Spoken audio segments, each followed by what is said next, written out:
You ever walk into a room and realize, really realize you're the only person there who sees what's actually happening? I mean, everyone's laughing, the air's thick with that fake, nervous energy, but you're watching something different, something that's got nothing to do with jokes. I'll never forget that day, the way the whole world just seemed to tilt sideways in that shiny, overpriced Chicago bistro, sunlight bouncing off champagne flutes, everybody pretending they're somewhere important. You know what I mean? They call these places exclusive, but I'm pretty sure nobody ever felt more alone than Caleb did, right there in the middle of it all. So, picture this Caleb, 8 years old, this skinny kid with two big orthopedic braces and a look in his eyes that tells you he's already learned more about disappointment than most people twice his age.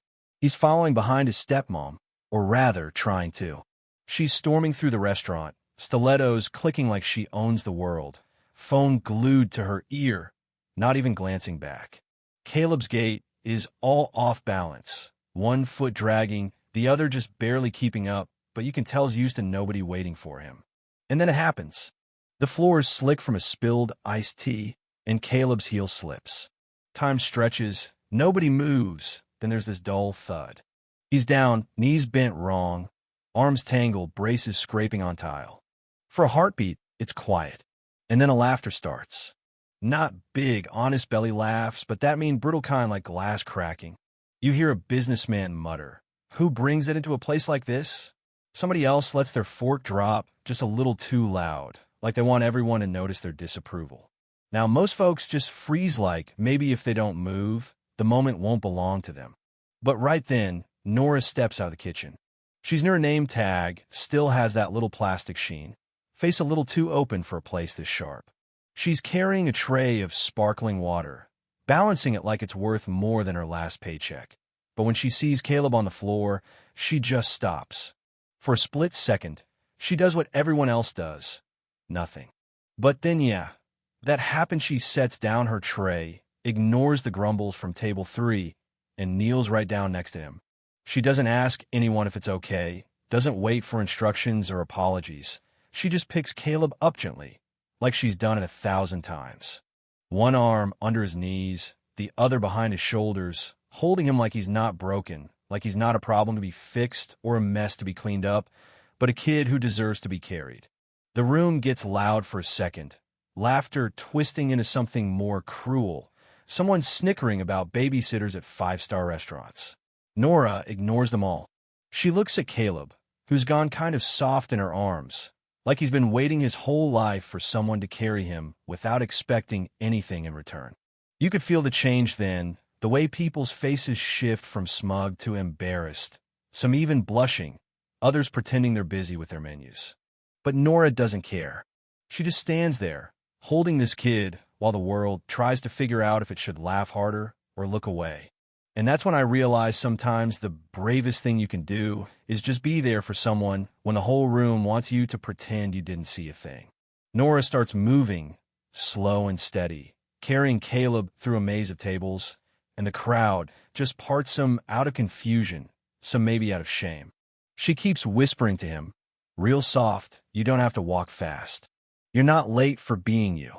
Caleb, he just holds on, cheek pressed to her shoulder, breathing finally evening out, all the fight draining out of him now that he doesn't need it. Let me back up a sec because here's the thing about Nora. She's not a hero. She's not trying to make a scene or get applause.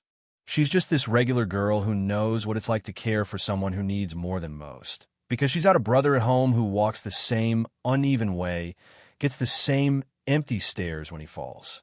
So when she sees Caleb, she sees her own little brother, and all that training kicks in, the real kind you don't put on a resume. By the time Nora sits down in a corner booth, still cradling Caleb, another waiter, young guy with too much hair gel, leans in all nervous. You can't just, the floor manager, but Nora shuts him up with just a look. Not angry, not rebellious, just clear. This isn't about you right now. And the guy melts away, like he's just remembered how it feels to be out of your depth. Nobody thanks her. Nobody helps. But some of those stares change. People stop laughing. They start watching, quiet, curious, uncomfortable. For a few minutes, the only thing moving is the clock on the wall and the sunlight shifting across Caleb's face. And then twist Tamia, man steps through the front door. Marshall Hale. You know the type, power in every line of his suit. Gray hair combed so precisely it could slice you open. Face set like he solved harder problems before breakfast. The maitre d' practically jumps to attention, ready to seat him. But Marshall just stops cold. Because across the room, in the middle of this packed restaurant, he sees his son not with his stepmother, not with a therapist, but in the arms of a stranger. And for the first time, he doesn't rush in, doesn't bark orders, doesn't demand an explanation. He just stands there, speechless, watching. The whole place falls silent, not polite, not awkward, just stunned. Nobody can figure out what's happening, but everybody knows it matters. Marshall takes it all in. Caleb calm and still, the waitress steady as stone, the whole room holding its breath.